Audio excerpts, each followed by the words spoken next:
സജി ചെറിയാൻ മന്ത്രിസ്ഥാനത്ത് നിന്ന് രാജിവെക്കണം. കാരണം ഒരു അന്വേഷണം നടന്നപ്പോൾ നേരത്തെ മന്ത്രിക്ക് അനുകൂലമായ റിപ്പോർട്ട് കൊടുത്തു. ആ റിപ്പോർട്ട് സ്വീകാര്യമല്ല എന്നാണ് ഹൈക്കോടതി പറഞ്ഞത്.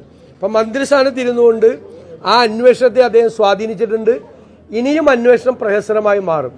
അതുകൊണ്ട് അടിയന്തരമായി ഗുരുതരമായ ഈ പരാമർശത്തിൻ്റെയും കോടതി വിധിയുടെയും പശ്ചാത്തലത്തിൽ സജി ചെറിയാൻ മന്ത്രിസ്ഥാനം രാജിവെക്കണം. അല്ലെങ്കിൽ ബഹുമാനപ്പെട്ട മുഖ്യമന്ത്രി അദ്ദേഹത്തെ മന്ത്രിസഭയിൽ നിന്ന് പുറത്താക്കണം.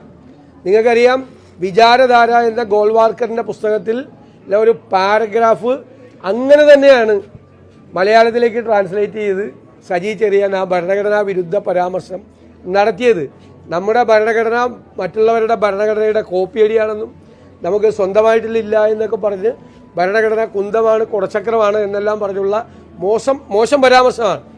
ഇതിപ്പോൾ രാജ്യത്ത് സംഘപരിവാർ ഭരണഘടനാ വിരുദ്ധമായ പ്രവർത്തനങ്ങൾ നടത്തുമ്പോൾ ആ ഭരണഘടനയെ തള്ളിപ്പറഞ്ഞുകൊണ്ടാണ് യഥാർത്ഥത്തിൽ സജി ചെറിയാൻ ആ പ്രസ്താവന നടത്തിയത്.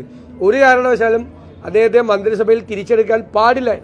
തെറ്റായ നടപടിയാണ് മുഖ്യമന്ത്രി ചെയ്തത്. അത് തെറ്റാണ് എന്ന് ഹൈക്കോടതി വിധിയിലൂടെ ആ മന്ത്രിസഭാ പുനഃപ്രവേശം തെറ്റായിരുന്നു എന്ന് ഹൈക്കോടതി വിധിയിലൂടെ അടിവരയിട്ടുകൊണ്ട് ഒന്നുകൂടി പറഞ്ഞിരിക്കുന്നു. അപ്പോൾ പ്രതിപക്ഷവും അന്നെടുത്ത നിലപാട് അദ്ദേഹത്തെ വീണ്ടും മന്ത്രിയാക്കിയപ്പോൾ അത് ശരിയല്ല എന്നുള്ള നിലപാടാണ് ഞങ്ങളെടുത്തത്. ആ നിലപാടിനും കൂടി കിട്ടിയ അംഗീകാരമാണ് ഈ ഹൈക്കോടതി വിധി. അല്ല, ഇപ്പോൾ കോടതി പറഞ്ഞിരിക്കുന്നത് അതാണ്, അത് അന്വേഷിച്ചാൽ മതി. സത്യസന്ധരായ ഒരു പോലീസ് ഉദ്യോഗസ്ഥനെ കൊണ്ട് നിഷ്പക്ഷമായ അന്വേഷണം നടത്തണം എന്ന് കോടതി പറഞ്ഞിരിക്കുകയാണ്. കോടതിയുടെ കൂടി നിരീക്ഷണം ഉണ്ടല്ലോ ആ അന്വേഷണത്തിൻ്റെ മീതെ. പക്ഷെ മന്ത്രിയായിരുന്നുകൊണ്ട് എങ്ങനെയാ സത്യസന്ധവും നിഷ്പക്ഷവുമായ അന്വേഷണം നടക്കുന്നത്? ഈ അദ്ദേഹം മന്ത്രിയായിരുന്നുകൊണ്ട്. അപ്പോൾ അതുകൊണ്ട് അന്ന് അദ്ദേഹം രാജിവെച്ചതിനേക്കാൾ ഗുരുതരമായ സാഹചര്യമാണ് ഇപ്പോൾ ഉള്ളത്.